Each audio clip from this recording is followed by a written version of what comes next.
আলু ভর্তা দিয়ে দেখানো এর চেয়ে সহজ আর মজার নাস্তা আর হয়ই না। আলুই এমন একটা খাবার যেটা আমাদের বাসায় সবারই থাকে। এই নাস্তাটা বানানোর জন্য প্রথমেই 2 কাপের মতো ময়দা নিয়ে নিয়েছি, তারপর এখানে চিনি আর স্বাদ মতো লবণ দিয়ে নিয়েছি। চামচের সাহায্যে এটাকে হালকা একটু মিক্স করার পর এখানে আমরা দিয়ে নিয়েছি সয়াবিন তেল। সবচেয়ে সহজ উপায় ঝটপট করে এই নাস্তাটি আপনারা সন্ধ্যায় বা সকালের জন্য বানিয়ে নিতে পারেন। প্রয়োজন অনুযায়ী এখানে আমরা একটু একটু পানি দিয়ে আটাটাকে খুব সুন্দরভাবে ভালো করে মেখে ডো বানিয়ে নিব। এই আটার ডোটি যত ভালোভাবে মাখা হবে ঠিক ততটাই কিন্তু নাস্তাটা খাস্তা, মচমচে আর পারফেক্ট হবে। ডোটিকে এখন কিছুক্ষণ সময় ধরে ঢাকনা দিয়ে রেস্টে রেখে দিতে হবে। আমরা এটাকে 15 থেকে 20 মিনিটের মতো রেস্টে রেখে দেব।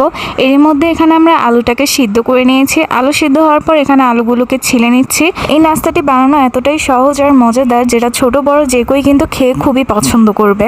খুবই কম সময়ে অল্প কিছু উপকরণ দিয়েই বাচ্চাদের টিফিনেও কিন্তু এটি বানিয়ে দেওয়া যাবে। সবগুলো আলুকে আমরা ছিলে নেওয়ার পর এগুলোকে খুব সুন্দর করে আমরা ম্যাশ করে নিয়েছি। এখন সামান্য কিছু বেসিক স্পাইসেস দিব। এখানে দিয়ে নিয়েছি আমরা শুকনো মরিচের গুঁড়া, লবণ আর ধনিয়া পাতা। বাসায় যখন কোনো তরকারি রান্না হয় না তখন সাধারণভাবে যেভাবে আমরা আলু ভর্তাটা তৈরি করে নিই ঠিক এভাবে করে নাস্তার জন্য আমরা এটাকে বানিয়ে নিব। তারপর ভাতের সাথে খাওয়ার জন্য যেভাবে আমরা বল বল করে তৈরি করে নিই এভাবে নাস্তার জন্য আমরা এভাবে বল তৈরি করে নিয়ে এক সাইডে রেখে দিব।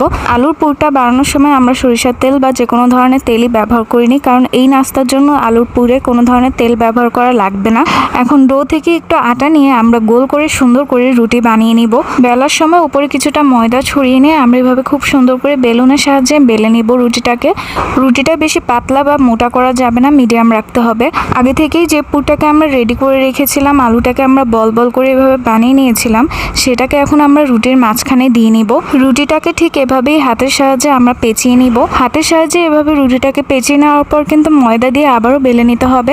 আলুর পুরটা কিন্তু মাঝখানেই রাখতে হবে, না হলে বেলে নেওয়ার সময় পুরগুলো সব বের হয়ে যাবে। পুর দিয়ে রুটিটাকে হাত দিয়ে পেঁচিয়ে নেওয়ার পর আমরা কিন্তু হাত দিয়ে একটু চেপে দিয়েছি, তারপরেই কিন্তু রুটিটাকে বেলে নেওয়া হচ্ছে। এখন আলুর পুরটা দেওয়ার পর রুটিটাকে কিন্তু এখন আলতোভাবে বেলে নিতে হবে, না হলে পুরগুলো কিন্তু বের হয়ে যাবে চারপাশ থেকে। তারপর একটু তাওয়াটা গরম হওয়ার পরই আমরা আমাদের রুটিটা দিয়ে নিব। রুটিটা এপাশ ওপাশ উল্টিয়ে পাল্টিয়ে আমরা একটু ছেঁকে নেব। তারপর আমরা এখানে তাওয়াতে ঘি দিয়ে রুটিটাকে আবারও উল্টিয়ে পাল্টিয়ে ভেজে নেব।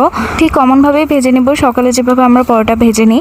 পরোটাটাকে এভাবে উল্টিয়ে পাল্টিয়ে গোল্ডেন ব্রাউন কালার আসা পর্যন্ত এভাবে সুন্দর করে ভেজে নিতে হবে। ঘির বদলে আপনারা কিন্তু এখানে তেলও দিয়ে নিতে পারেন, তবে তাওয়া গরম হওয়ার পর প্রথমেই কিন্তু ছেঁকে নিতে হবে। ছেঁকে নেওয়ার পরে কিন্তু তেল বা ঘি যে কোনো একটা দিতে হবে।